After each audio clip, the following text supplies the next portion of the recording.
Hello, I'm Oliver Colling, and this is my 70s TV childhood.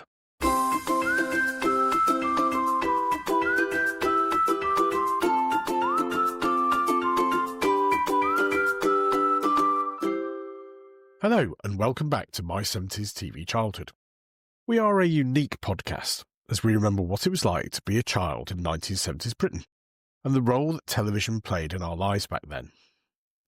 Somebody asked me to describe what the podcast was about the other day, and whilst you might think it is obvious from the rather unimaginative title, I gave the answer that the podcast is part memoir, as it focuses on my particular childhood memories of growing up in Warrington in the northwest of England, part social history, as we do look back at what life was like for ordinary families in the 1970s, and part a celebration of 1970s TV shows, not all of which were brilliant, but they were a key part of our childhood. One of the things that really makes producing the podcast worthwhile, and I have said this before, is that we do seem to have lots of engagement with our listeners. Since we first started in 2020, I have never ceased to be amazed by the volume and variety of comments which you share with us. It seems I'm not the only one for whom brief fragments of sitting watching the box bring back happy memories, and for that I'm very grateful. It has often put me in mind of the BBC show Points of View, which I remember as a child and then a teenager, featuring the deadpan delivery of Barry Took. The show had been an institution in the early days of television, but was axed in 1971 as it was seen to be a bit dull. Fortunately for us, the BBC relented, and the show returned with Barry in 1979. Hello and welcome to a new series of the programme that airs your views about BBC television. Judging by most of the letters we've received so far, viewers feel they've been having a pretty raw deal lately. That's certainly the opinion of Miss V. Heritage of Purley in Surrey. Since the ITV strike, I've looked in on the programmes put out by the BBC. Well, let's face it, you've had little option, Miss Heritage. Still, it's nice to have you with us. No wonder the ratings are poor. Repeats, sport, and quite frankly, the rest is just a load of uninteresting and unimaginative planning. My grandmother was a Gaiety girl. She must be turning in her grave. And I bet she can still be heard at the back of the gallery. Then there's poor old Denham Ford from Westcliff-on-Sea. Is there any valid reason why Saturday evening viewing should be so depressing, not to say abysmal?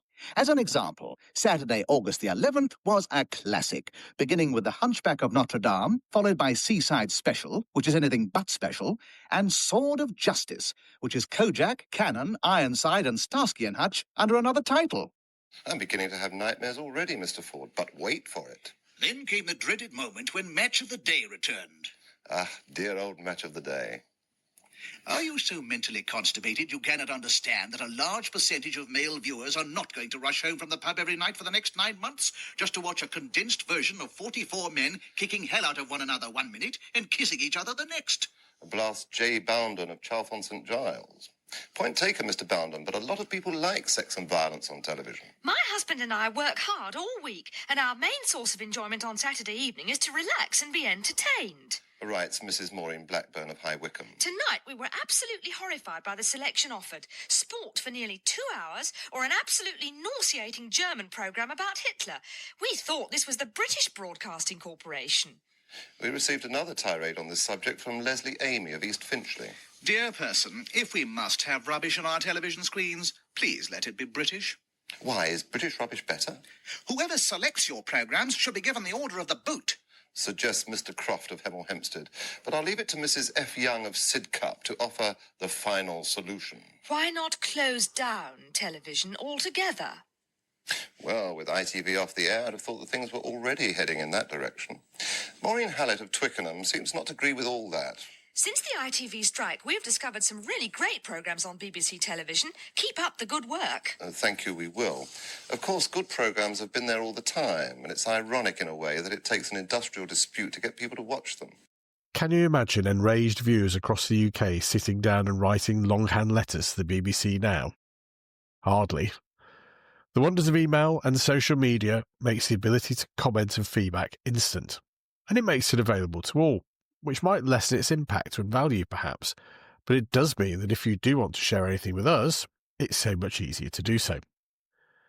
When we first started, we had a blog at www.my70stvchildhood.com, a Twitter account, no X in those days, and an email address, Oliver at my70stvchildhood.com. Whereas now we've added Facebook, YouTube and LinkedIn into the mix. Who knows, we might even go into what I believe is called Instagram, although I do need to practice my pouting and looking miserable before I dare share anything on that platform. But even from the start, we've had so many listeners getting in touch that I thought it might be worth looking back on some of your wonderful communications. So today, I'm going to share a few of those messages with you in our very own Points of View episode. So where to begin? Well, why don't we start with some of the more general reviews we get from sites like Apple Podcasts, Spotify and YouTube. Now I've enlisted my friends Simon and Imogen to read out some of your comments. Absolutely fantastic podcast. Thanks for bringing back so many happy and long-forgotten memories. I certainly never miss an episode. I've just discovered your podcast and I'm over the moon. I've longed for a show like this. I don't know how I missed it. I was born on the last day of 1963. I'm looking forward to working my way through all your episodes. Just found your podcast today and have binged. Just wanted to tell you how very much I am enjoying it. Thank you so much for dedicating your time to bringing us these memories. Dumbest so-called video ever. That last one wasn't very nice. Well, considering our YouTube episodes are not yet fully video ones, the reviewer has a point, I suppose. But dumbest ever? Not sure about that. Thanks to an anonymous Apple reviewer, Ali from Dublin, Andrew in Cyprus, and a not very nice person on YouTube. But fortunately, most of you are a little kinder towards us in your words, like Richard from Brisbane and Sue from the Wirral. Thank you for helping my aging brain remember just how much influence TV has had on my whole life. Right from my earliest memories, radio and TV was so influential. In the 60s, I listened, watched with absolute concentration and delight. It was never long enough. In the 70s, as I hit double digits in age, I was 10 in 1970, things got more interesting, and TV became huge. At school, everyone asked, "Did you see whatever the latest TV craze was?" Yes, I don't think craze is too strong a word. Sincere thanks for your work, and warm regards from Queensland. Hi, Oliver. I've been meaning to email you for ages, but listening to your 100th episode has finally prodded me into doing it. Congratulations on reaching 100 episodes. I have listened to all of them over the last 3.5 years or so. I'm a little younger than you. I was born in 1964 in Birkenhead on the Wirral, so not a million miles from Warrington, but I watched all the same TV you did. I am astounded at your memory of the programs. I can usually remember watching something, but the finer details of episodes, plots, and characters clearly didn't stay in my head like it has in yours.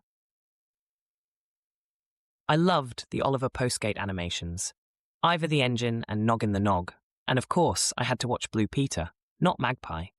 ITV was considered a bit common, I seem to remember. Or maybe that was just my mum. Anyway, that's it from me, so congratulations, and I will keep listening. And what has also been lovely to hear is how many of you stumbled onto the podcast by accident and then have loved it. Like Nick in London. Hi, Oliver. I came across your podcasts quite by accident, but I have to say I was immediately taken by the subject matter. As a 62-year-old, the 70s were my formative years, and I loved my TV, especially the American cop shows and sitcoms. I listened to your podcasts on these subjects with a smile on my face. And Mike in Newcastle. Hi, Oliver. Just a short note to say how much I've just enjoyed your podcast episode on the Likely Lads. 40 minutes ago, I was just randomly looking for something to listen to, pop 70s in the search bar, and you came up. Funnily enough, in 73-75, I lived 2 streets away from Bob and Thelma's real house in Killingworth, Newcastle. And would you believe it, just as the episode finished 2 minutes ago, I'm sitting outside school waiting to pick my daughter up. And who is the most famous alumni of the school? Ian Lafreniere. So a perfect accompaniment to my afternoon. Thanks again. Keep up the good work. I love the fact that Mike was listening to our Likely Lads edition in such an appropriate location. Something spooky going on here, I think. And many of you have been prompted to get in touch by episodes covering a particular show or a type of show.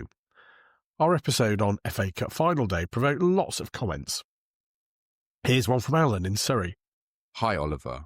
born in 1967. I know we have so much in common.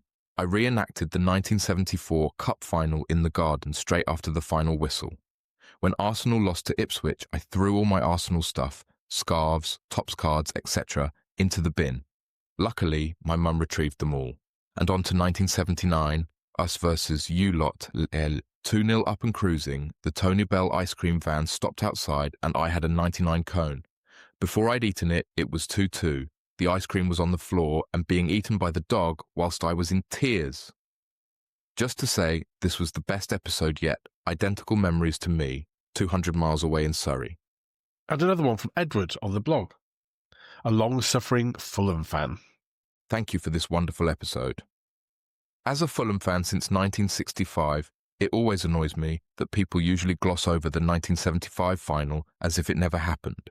But for us, of course, it was a dream come true, and I was so pleased that you gave it a few minutes. We have a record that can never be beaten as the final was our 9th FA Cup match that season, having needed 4 games to beat Hull City in the 3rd round, 4 to beat Clough's Forest in the 4th, then 2 to get past the Blues in the semi-final.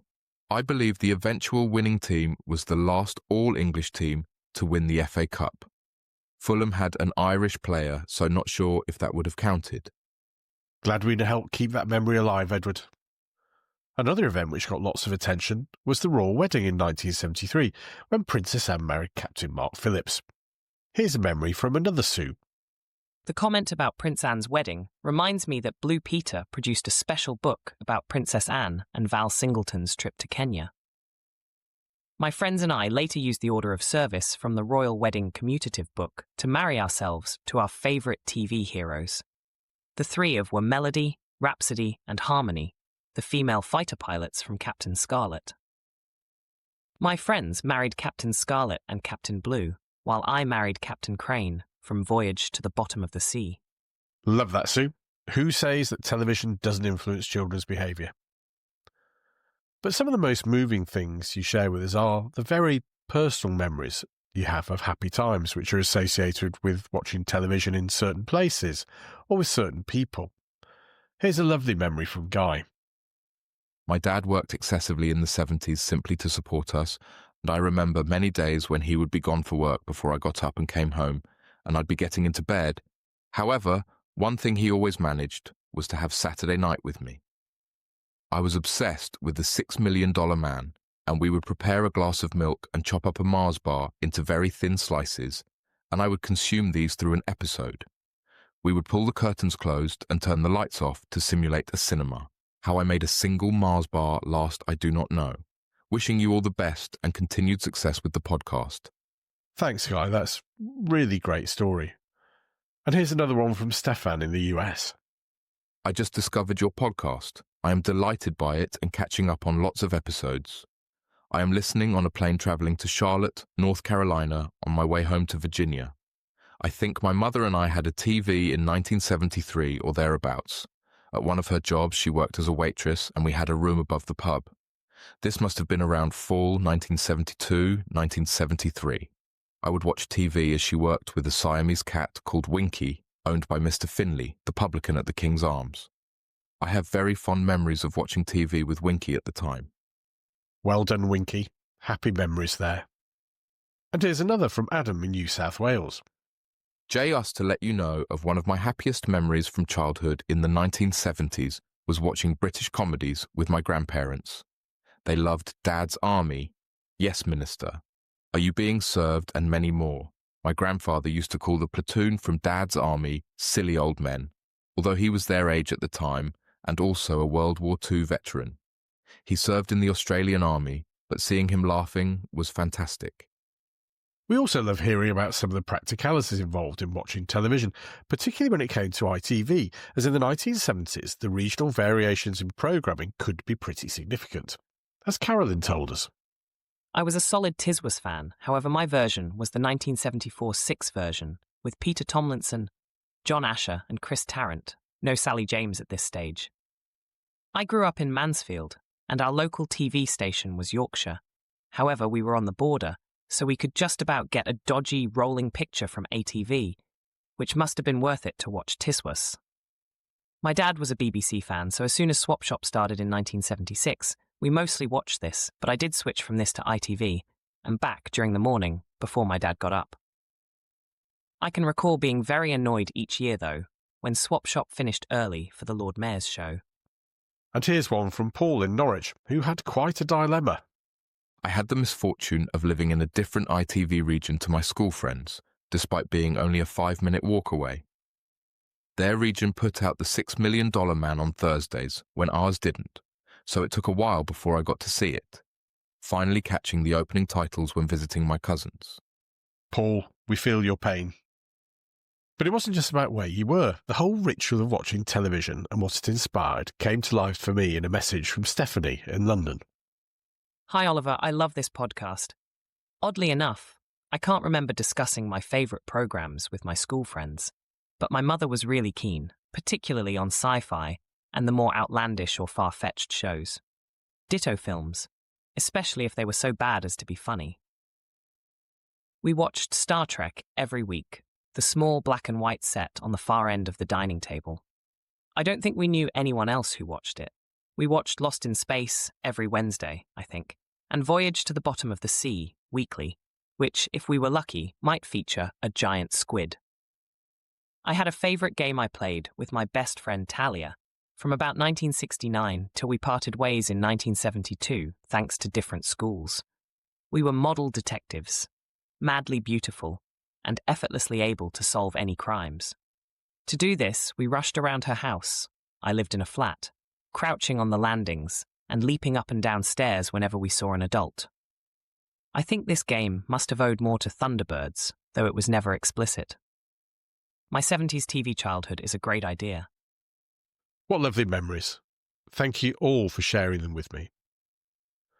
And we're also pleased that the podcast has helped some of you through difficult times, such as David, who shared this lovely note with me. Hi Oliver, I lost my mother at the ripe old age of 94 a couple of days ago, and, painful though it's been, I can't tell you how much listening to the podcast has helped. It's brought back so many happy memories of happier times when my only worries were about what Mum had conjured for Sunday tea after an afternoon of football madness in the local park. The podcast has kept me sane over the past couple of days, and I can't thank you enough. Mum lived in Birchwood, near Warrington, for the last 32 years of her life, and I'm sure you know the area well. Once again, many thanks for a joyous look back on happier times. Long may you continue. And one which, I have to say, left me both moved and impressed, came from a listener who I won't name, but whose final line I think I could probably use as a strapline for the podcast. Dear Oliver, I have meant to email you for so long now and just never got round to it. By the time you have finished this, you will probably wish I had not bothered. I found your podcast last year and am gradually catching up with episodes, but so far only up to early 2023. I find it such a joyful experience and a lovely thing which I often listen to before going to sleep. Without boring you with my personal circumstances, suffice it to say that life is not easy, and so I do find that I very much wallow in nostalgia and in the comfort of childhood and times past. I was born in 1966, which from your comments, I think must make us a similar age. I think the late 1960s through to the mid-1980s was a very golden time. It was a time when everyone had a strong group identity. People voted for the same parties. Most were members of trade unions, which normally came with strong communities and shared social bonds, and these bonds more than made up for any lack of material things. Although, of course, for many families, this was still a time when even on a modest income, you could buy your own home.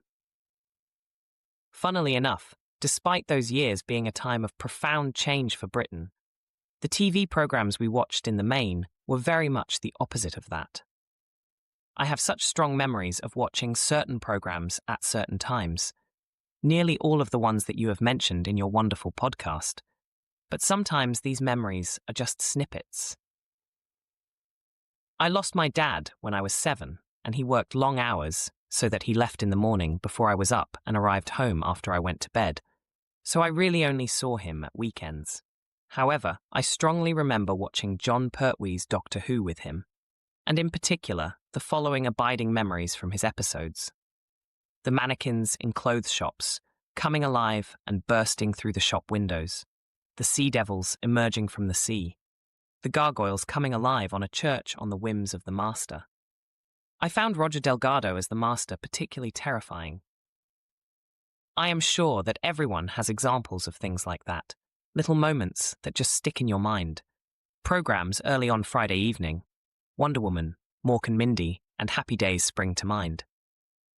Thank you for your wonderful podcast. If I am feeling down, I just put on an episode and I always start smiling. I think for anyone aged between 50 and 60, your podcast should be prescribed on the NHS. Thank you for sharing all of your memories. I hope you've enjoyed listening to a very small selection of those in our very own points of view. Oh, what the hell, let's have one more before we go. Now, lots of comments I receive are very short, very funny. Some of them are unrepeatable on a family podcast, and some are just daft, as we say in the north of England. So I'd like to leave you with a comment from Janet, who I think may have a somewhat unhealthy obsession with Thunderbirds. I enjoyed listening to your Fab Virgil episode. I'm 65 and still watch Thunderbirds, and I want to let you into a secret. There's a lot of girls who love Scott Tracy even now. My daughters laugh at me and tell me often he is a puppet, but I don't care. Thanks again. So, just to remind you, if you'd like to share any memories, comments on podcast editions, or ideas for what we might include in future episodes, you can do so by leaving a comment on our blog at www.my70stvchildhood.com. And engage with us on social media, on Twitter/X, Facebook, YouTube, or LinkedIn. Or you can simply email me, oliver@my70stvchildhood.com. We'll be back next week with the next edition of our 70s TV Trivia Quiz, and in a fortnight with the next edition of our podcast. Until then, take care, get writing, and join us again soon for more from My 70s TV Childhood.